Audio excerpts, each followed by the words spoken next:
we try to explore how we can use specific additional information in order to enhance and get better video processing algorithms.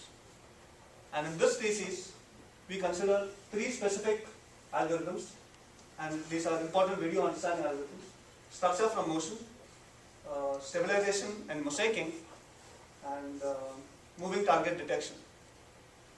For each of these algorithms, we use specific additional information in order to improve performance. In the case of structure from motion, it is gravity measurements from additional sensors. And in the case of stabilization, we use some information about the salient pixels in the image, and so on. The first part of my talk is my work on structure from motion, where I'm going to present a fast, robust, and scalable SFM for large applications using gravity measurements that can be obtained from inertial sensors. Let me specify related work that is closest to the work I'm proposing. So the proposed work falls in the class of alternation algorithms, which fix one set of variables and solve for the other, and so on.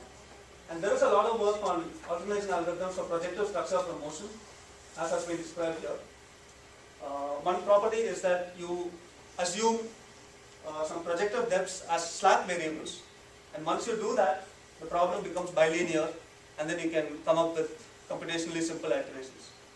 But as has been noted in Olien's work, this has disadvantages in terms of it converges to trivial solutions and so on. The next work that is closest to our work is this work on matrix factorization with missing data, where the main lesson to be learned is that from a wide class of initial solutions, Newton-based second-order descent algorithms converge faster than alternation approaches. So this slide discusses my additional measurements. I assume that I have measurements about the gravity vector and the height in the camera coordinate system. Now the measurements of the gravity gives us partial information about the orientation, and this can be measured from inertial sensors, and so the proposed algorithm is applicable in several different scenarios. Now if we do not have these sensors, we mentioned in the thesis that if we have a ground plane in the scene, we can use the homography to get us the same additional information. Do you know how accurate these inertial sensors are in practice? So in practice, if the platform is not accelerating too much, so we can use complementary filters. It gives the estimates within around 3 degrees to 4 degrees. I mean that's if you have like MEMS sensors which are very erroneous, then there's a problem. But it depends on the sensors also. So using the information, so this is the flow chart. This is the most important thing, where the main contribution is the rewrite of Euclidean SFM in a bilinear form using these vertical measurements, and we come up with a faster optimization technique to solve the equations, and we show that it's scalable and robust and so on. Before I describe the details of the work, let me emphasize the novelty. It's the first bilinear algorithm in the calibrated SFM framework and uses this novel information to come up with an algorithm that extends the state of the art by outperforming your sparse bundle adjustment for large problems and poor initial solutions. And I have experimental evidence demonstrating robustness and consistency, and it's been published in ICCV and revised in February. The details of the algorithm.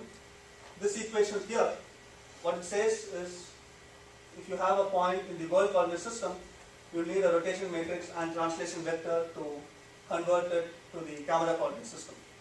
Now that is the basic SFM equation, and you can get objective functions from this by manipulating it, and then you can minimize it.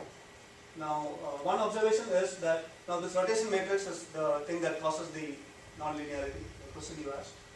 But you can split the rotation matrix into two parts. One of them is the in-plane rotation. The rotation into two parts, and the vertical measurements give us good initial solutions of this part of the matrix. And so we split the motion into in-plane motion and out-of-plane motion. And we find that if we split it this way, then the optimization of this, it turns out that the problem is bilinear, so you have computationally simple iteration steps. And there's another motivation of splitting it this way, because in many practical scenarios you can get low error initial solutions of this part of the motion, but you most commonly have bad solutions for this. Now these are some so what I do is I take the out-of-plane motion, I plug it back into this equation, and then I I'm going to skip all the derivations, but the essence is that if you do some algebraic manipulations, you get a system of equations which looks like this. And I'll emphasize some of the important properties. This is my measurement matrix, which is a function of the image features and my vertical measurements. And this is the matrix of camera heights, which also we have information about. And this is the XYZ, this is the structure, and this is unknown. So all this is knowns and these are unknowns, and this is also unknown, something we need to solve for. Note that the motion matrix does not contain all components of the motion here. It contains only part of the motion, and that is the reason why we are able to come up with a bilinear framework. So we can assign variables for all the matrices, and we can write it in this form, where we need to solve for the unknowns from the nodes. And we form an error function which is the Frobenius norm of the difference between these two. Now at this point, we want to minimize this, and we have several different choices for this minimization. We could choose conjugate gradient, or we could choose Levenberg-Marquardt, and we can also choose first order alternation methods. And earlier studies show that for a general class of matrix factorization problems, from a general class of initial solutions, it turns out that Levenberg-Marquardt turns out to be the best choice. But we are able to show that when we have information about the vertical, this alternation method ends up performing just as good as the LM in case of accuracy, but in terms of convergence, it does almost twice as fast. A little more details about my structure iterations and why it gives me an analytical solution. We minimize this error function. We can split the error function into, so at this point we fix the motion and we solve for the structure. And the error function can be split into n independent terms. And it turns out that each of these error functions is decoupled from the other error function. So if we want to minimize get the solution for the first point, we just have to minimize this. And it turns out that you have a closed form analytical solution for minimizing the structure. And this suggests scalability, right? So even if we have a large number of points, we minimize them sequentially and then we get a solution. Next, with motion iterations, we fix the structure variables and solve for the motion. And we have the same story where the error functions for each set of motion variables for each frame, they are decoupled. And so when we minimize for the motion of the first frame, it ends up being a closed form solution. So this gives a schematic that illustrates some of the important properties. I must emphasize that I optimize all the variables just like in sparse SBA. The only difference is that I fix the out-of-plane motion first and then solve for the other variables. And when I do that, the solution ends up being closed form, and there is scalability because you can solve for each point independently, and then it has some additional properties which I'll emphasize in the experimental section. Let me just mention the computational advantages before I go on to the initial solution. Structure and motion iterations, it's order of mn, and but if you compare this with Rother's solution, which is linear multiview reconstruction, you end up having to solve this system and the computational complexity, even though it's polynomial, it's cubic in the number of points and frames. And for bundle adjustment, per iteration, for sparse bundle adjustment, is order of n cube in the number of points. So I know that these are all per iteration, but empirically, when we compute the total time, we end up having advantage. So let me get on to the experimental section and first try to give evidence of why alternation performs better than Levenberg-Marquardt and conjugate gradient. So this is the error function that I spoke about in the previous slide, and we can use all these techniques. So for this set of experiments, this is a simulated experiment. So I generate 50 feature points and I generate 10 cameras based on random positions and random camera points. And so we know the ground truth in some sense. So from the ground truth, we can add whatever level of error that we want, and that gives us our initial solution. And remember that I assume that we need good initial information for the properties of the algorithm to come out. So what I'm trying to do here is to add low to moderate levels of error in the ground plane normal. So there's 3 degrees. It means that the estimated gravity and the actual gravity, there is an error of 3 degrees, and heights, whatever it is. And another claim is that we can have very bad, in fact, we can have very poor solutions for the in-plane angle. So which is like saying that, and explain this in greater detail. So what this table says is the following. So each of these numbers here is for 500 runs. So there are 500 times 17,500 runs in total. So let's, for example, take this 0.6 over here. This 0.6 is the following.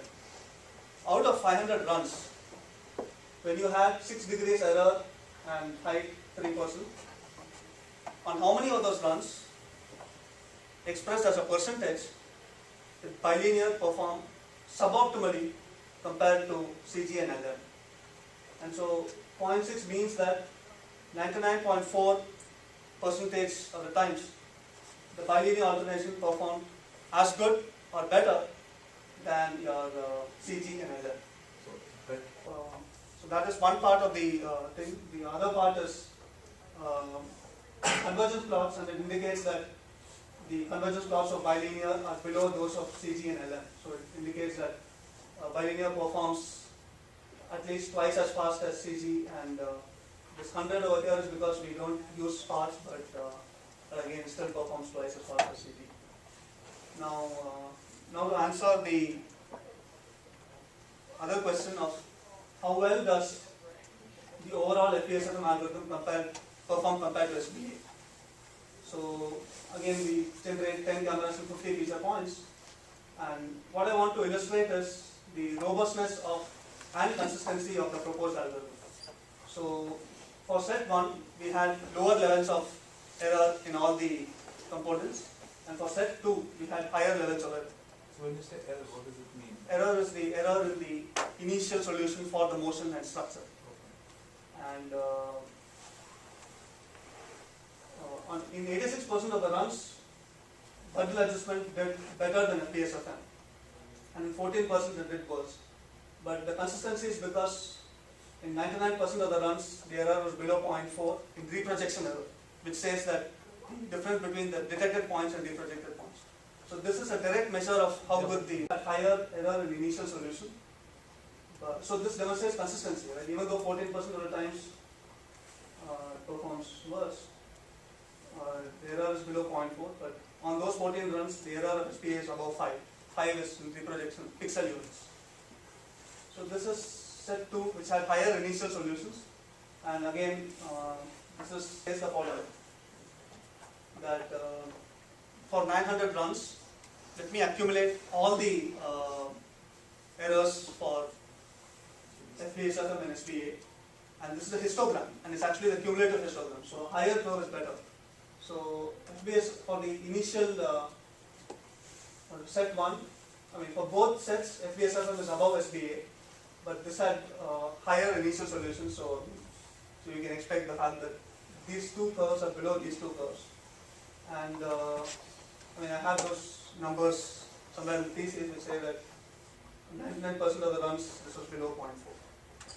So these are the convergence rates. What I want to emphasize here is the time taken. So we used a nanosecond time counter and then we computed the actual computation time. 300 cameras. So note that we need a large reconstruction problem.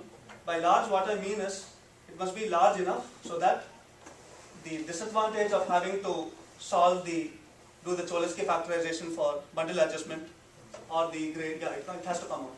And we picked 300 and it turned out to be, it turned out that there was an advantage.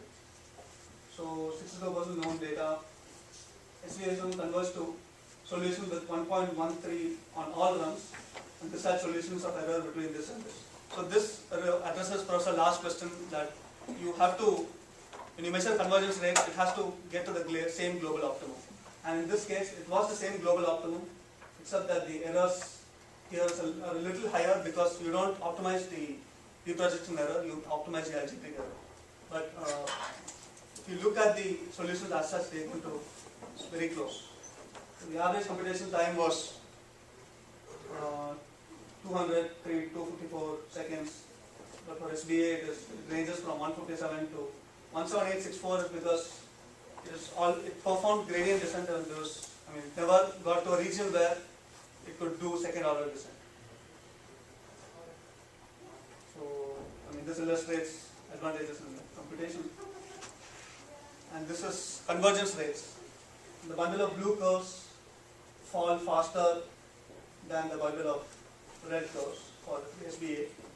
And this is computation time expressed in logarithmic scales, but they start from the same initial solution.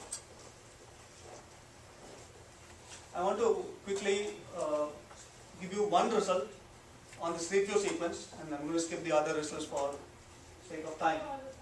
So this sequence had 150 cameras, and here we detected 3000 points, and both algorithms are initialized from the same starting point. And the initial solution was bad, in the sense the average reprojection error of the initial solution was 237, which basically says that the solution itself is pointless, it varies widely. When you start from here, SPA gives you an error of 111, which is better than 237, but physically it doesn't mean anything, it doesn't reconstruct the solution. But SPSFM gave an error of 1.99, and this is reflected in the video over here, which says that the blue diamonds are, in many cases, they are on top of the red detected points. And this illustrates the fact that the SFM solution is good. And when you use bundle adjustment starting from this solution, you get an error of 1.3. So bundle adjustment is really useful when your initial solution is pretty close to the global optimum. And so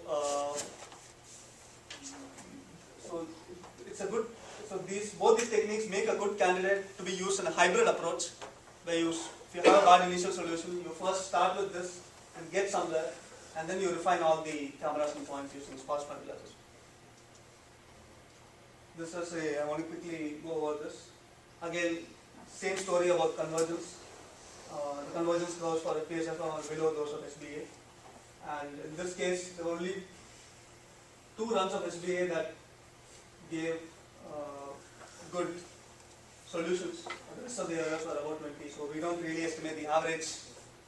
The average time for SPSFM was 45 seconds, but for the 2 best runs it was 136. But the main story is that it goes down, so at any time the error of SPSFM is below that of SBA. So that is, and I don't want to play this video fully, it's just a texture mapping.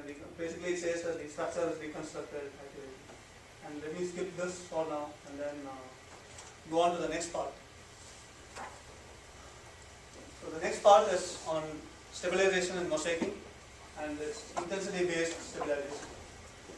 And the information I use is the fact that there are some salient pixels in the image that give information about the motion. And I'm going to go through this very quickly. What we need to do is to solve for the motion between every pair of frames and get a sequence such as this, where the camera appears to be stationary. So the background motion is subtracted out in some sense. So that is the problem of stabilization, and mosaicing is where you stitch all the frames together. And others, what they do is to form an error which is the sum of all the pixels in the overlapping area. And in this part, what we wanted to find out was whether, so remember that in the previous slide, there is only a small part of the image that gives you information about the motion. So if I were to show you this part of the image sequence, it would be very difficult to perceive any kind of motion. So the objective of the study was whether if we can use only a few salient pixels that give you information about the motion, how does this optimization perform? And so we have these low quality and low resolution images. Can we use a subset of the image pixels and can we obtain good registrations? So what we do here is we choose a percentage of the pixels with high gradient magnitudes which give you information about the motion, and then we study the result of the optimization when we choose varying number of pixels. And this is the result of that study, which I'm going to explain right now. We choose 10 images from the sequence, and for each image we generate an known affine transformation, and so we have a set of 2 images between which we know the ground truth transformation. And then we add various levels of Gaussian noise to the intensities, and this gives us pairs of images on which we can run the intensity based alignment. And this graph here says the following. It's the plot of the standard deviation versus number of iterations taken for convergence. Remember that it's an iterative solution, so convergence is your convergence criteria, either number of iterations or the fact that error must, the decrease in the error must be below a certain threshold. So it says that if you use 100% of the pixels, you use up more iterations for convergence than if you use 25% of the pixels. And there's a neat variation over here. And this is one part of the story which talks about the number of iterations. The other part is the accuracy, which says that if you use various percentages of pixels, what is the geometric registration error? And so both these graphs illustrate that in scenarios where you have low resolution images, such as from cell phones, and where you have low computational power, you can just use a fraction of pixels and obtain almost as good or even better registrations than if you use feature-based stabilization and moving target detection, where the information is some higher level information that background features do not move independently, but they have a coherent motion, and the metadata is usually included. So I'll talk about that later. But let me first illustrate what the main challenges in this part. So we are working with the images in the vivid data set here, and if you look at this sequence, there is lack of gradient information in the y direction. So in the x direction you have prominent gradients that can help you recover the motion, but in the y direction you don't have gradients. And that is one challenge. The other challenge is you have these small moving people, and you want to detect and track these people as accurately as possible. And so those are the problems. I want to not only do good registration, I also want to pick out these moving objects that are small. And for moving object detection, background subtraction is the most common way you do this. So if you have a good registration, you can build a background model, and then you remove the background, subtract it from each of your images, and then you do some thresholding, it's going to give you moving blobs. But even though this sounds fine in theory, in practice it gives you all these false moving targets, and this is a result of the implementation in Wu and Zen, where they do a combination of temporal variance detector and background subtraction, which actually betters both of them. But the main point to note is that you have all these, even though you think that the registration is good, you have all these spurious motion blobs near the edges, and you want to really avoid these false alarms. If you can use some post-processing strategies to remove some of these blobs, but in practice you also remove the true motion blobs, and you don't want that. So I was hinting at the problem of segmentation, and a feature-based approach is more conducive for the segmentation problem. But you have problems with individual feature tracking also, because in order to track KLT features, you need good features to track. You need prominent features where the gradients are well defined in order to be able to track it accurately.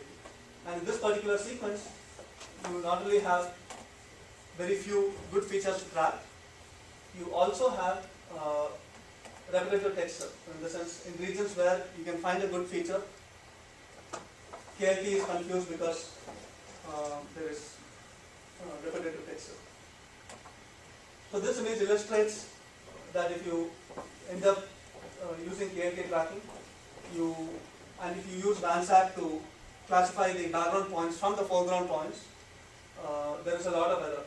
So this illustrates the challenge of the data set, because the blue points which are supposed to be on the background are classified to be on the foreground. So that gets me to the contribution that we really want to fix, and we want to find a solution that detects those moving objects accurately. So we use the idea of motion coherence of background features, which says that if there are 3 or 4 features on the background, they don't move independently. They move as a result of the underlying physical process that generates the motion. And so background motion can be independently, can be jointly estimated. And then we have the problem of segmentation, because we don't know if a new feature is part of the background or is part of the foreground. So we propose the first joint framework where segmentation and joint tracking are done in the same framework, and this leads to high accuracy moving target initialization, such as in this sequence. This is a illustrative result that I showed before I go into details of the work. So this is the kind of result that we need. There's high accuracy segmentation into background and foreground, and from here, from this segmentation we infer the dense pixel-wise segmentation. So this is the kind of result that we need. Let me explain the details of this work.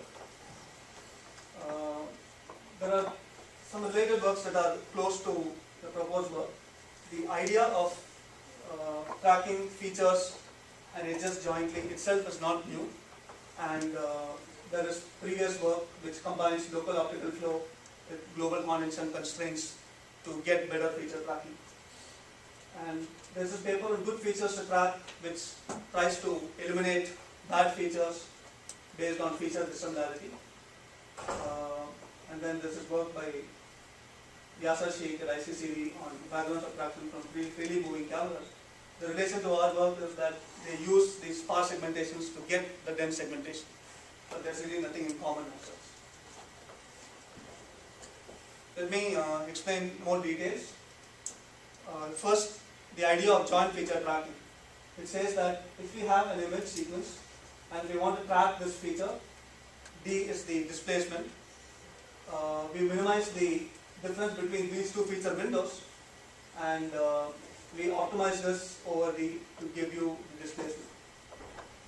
Now if we have 3 or 4 features in the background, and if this feature has prominent X gradients and this has prominent Y gradients, so the idea is each of these features is bad to be tracked independently, but because they have the same motion, which could either be a translation or an affine, you can sum up the error criteria and the overall optimization becomes well conditioned.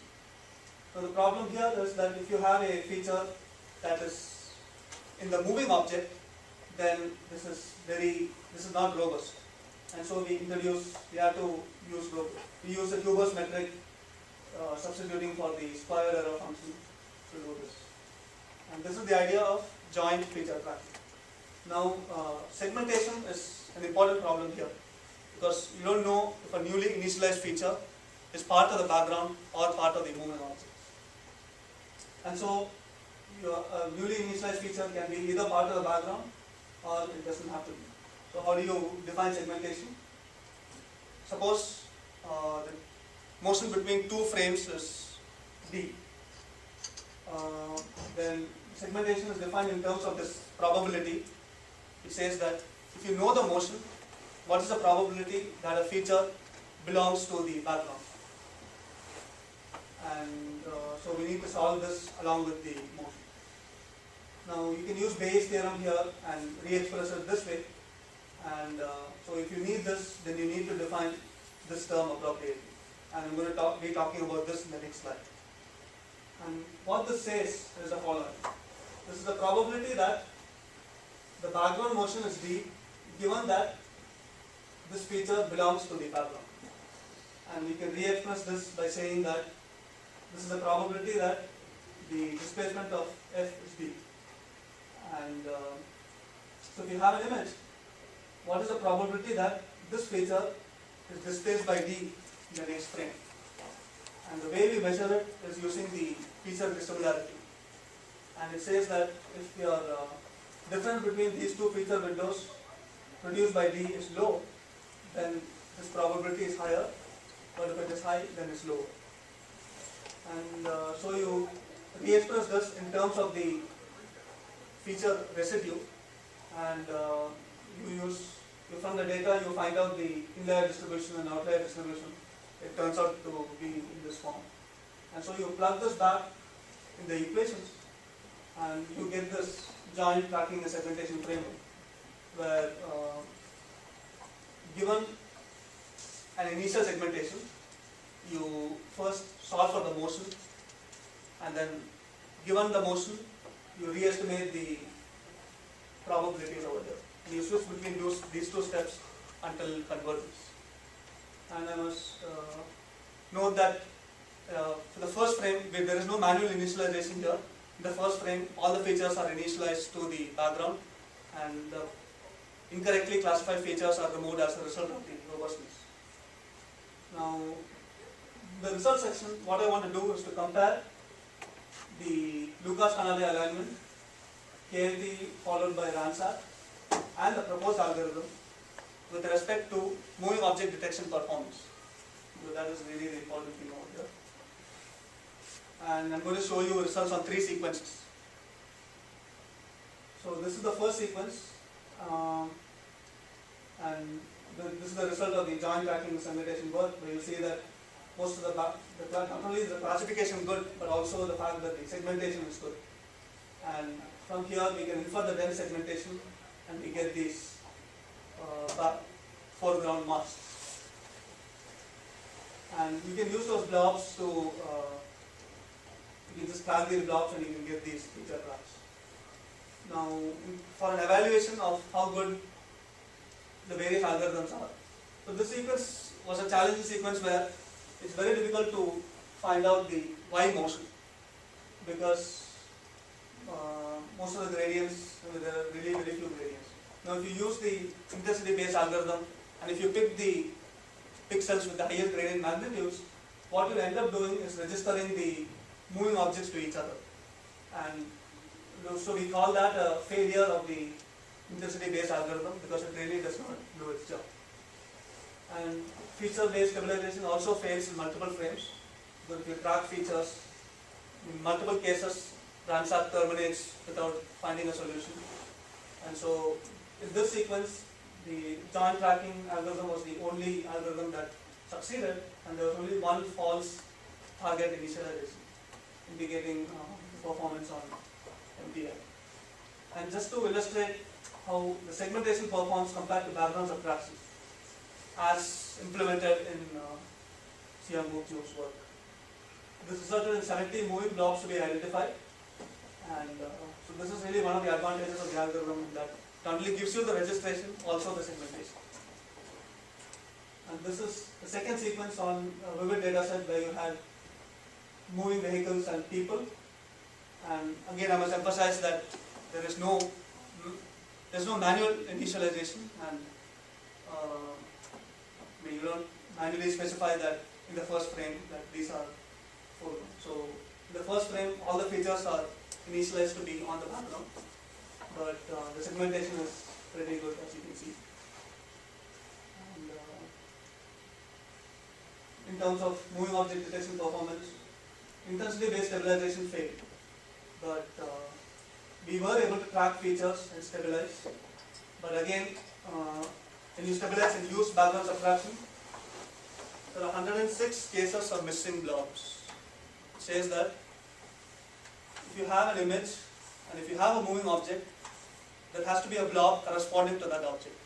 And if there is no blob, then it's a missing blob. So there are 106 cases in which there was an absent blob. And there were 47 false targets for this part. But the proposed algorithm, there were no targets that were missed, and there were only 3 persistent false positive blobs. There were a few more blobs than 3, but they were quickly removed by the algorithm. So using some very simple post-processing steps, you can remove that. And this is the result on the third sequence. And again, you have the same story. And this is a comparatively easier sequence because the moving object, it always lies in the field of view. So again, it's pretty good. Now tracking in this case is pretty simple, but and in this sequence, Lucas Canale work, KLT tracking work, and this work. The problem is the fact that we had 45 false positive blobs for intensity-based stabilization, 49 frames had multiple blobs for single object, and so on. KLT tracking stabilization performed a little better, but I mean, both of them, this heavily outperformed both of these because there were no missing targets, which is important, and there were only 5 false positives. 3 of them were because you had some parallax in the stationary vehicles. And I will mention that I used the metadata to obtain images which have pure translational motion, and this is a quick emphasis that if you have additional metadata, which in this case was some orientation information from sensors, it is empirically, when the camera roll is minimal, the metadata is pretty accurate in giving you these orthonormal images. And when you have this information, you can mosaic long sequences with minimal projective distortion. So this is a 1700 frame long sequence, but I mean the number of images we used was around 600 because you don't have metadata for all frames. But what this says is this is really a long mosaic of all the frames, and it's chopped up into 4 parts.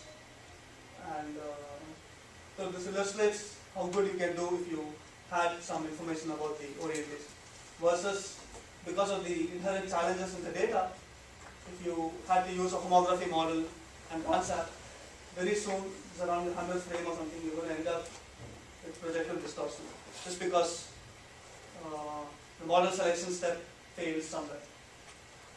And that gets me to the conclusions of the thesis, where we studied the role of domain-specific information, which could be additional measurements or it could be some other information for video processing. And we studied 3 video processing algorithms: structure from motion, intensity stabilization, and moving object detection.